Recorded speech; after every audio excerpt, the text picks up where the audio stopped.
Be ready. 5 seconds. Start. Mr. Deputy Speaker, Sir, agriculture is the backbone of this country's economy. Staggering agriculture shatters country's economy, and a strong agricultural sector strengthens the country and its economy. In this respect, not only the present one, but even the earlier Ministry of Agriculture has made a remarkable contribution towards strengthening the agriculture sector. I recall the days in 2012-13 when maize, which was the foodstuff of pigs in America, was being exported to India and supplied to the people who stood in long queues to get it. I have seen this with my own eyes. Today, we see both the food and agriculture ministers being taken to task even if a little substandard wheat is sold through fair price shops. Along with the farmers, the officials of the Agriculture Ministry deserve appreciation for the progress made in the field of agriculture.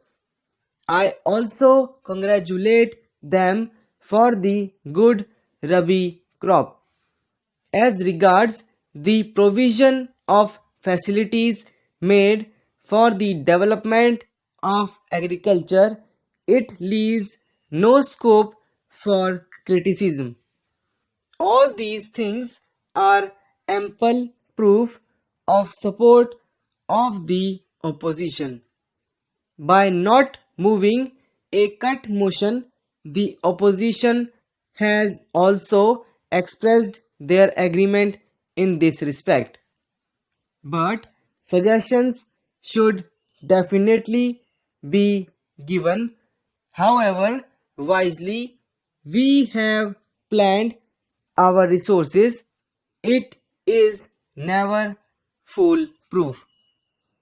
Whatever arrangements you have made are most praiseworthy.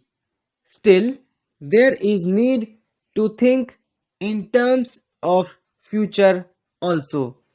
For instance, there has been a marked increase in the country's agricultural yield, so much so that today India is an exporter of food grains. But we must think of ways to increase our per acre yield. The question before us is whether we can increase our per acre yield in proportion to the increase in population. I would like to mention that the Honorable Agriculture Minister has performed the role of an able administrator and a chief minister. Today, the country's public looks to him with high hopes. May I know from the Honorable Minister if we are in a position to increase our per acre food grain production? Can we reach the level of Japan where agricultural production has gone as high as 90% to 95%? Can we plan a manifold increase in the production of wheat? Considering the rate at which our population is increasing, the present yield will be insufficient to feed the masses of this country. I would like to draw the attention of the Honorable Minister towards what is necessary for agriculture in this country.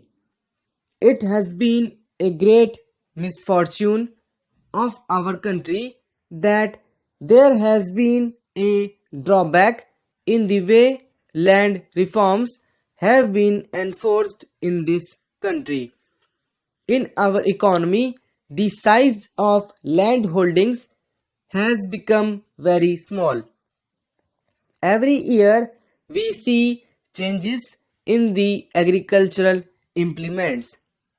Without changing the size of our agricultural implements in relation to the diminishing size of land holdings, we will not be able to make full utilization of our agricultural implements. This aspect should be kept in mind, otherwise, modernization of agriculture will not be possible. I request the entire House to ask the government to formulate a long-term plan which envisages viable land holdings where we can use sophisticated agricultural implements. It is true that we have invented new agricultural implements, but there are some drawbacks in their applicability. We have started manufacturing tractors, cultivators, feeders, etc. How can a farmer with only 1 or 2 acres of land put these to use? Moreover, the cost of agricultural inputs has gone so high that the farmer has to bear the burden of debt on account that or he is completely deprived of these inputs. Bedagged with money power, the middlemen offer to purchase the produce of the farmers and later on they sell it to earn profit on it. In this way, small farmers are exploited by the middlemen. What I want is that the government should formulate a scheme wherein modern agricultural implements are used by a cluster of 5 to 10 villages so that small farmers can make use of them at a lesser cost. The second most important input for agriculture is fertilizer and seeds. The Honorable Minister has done commendable work in this regard. Crores of rupees are being given to the farmers in the form of subsidy on fertilizers. But I have got first hand experience at the village level that its full benefits do not reach the farmers.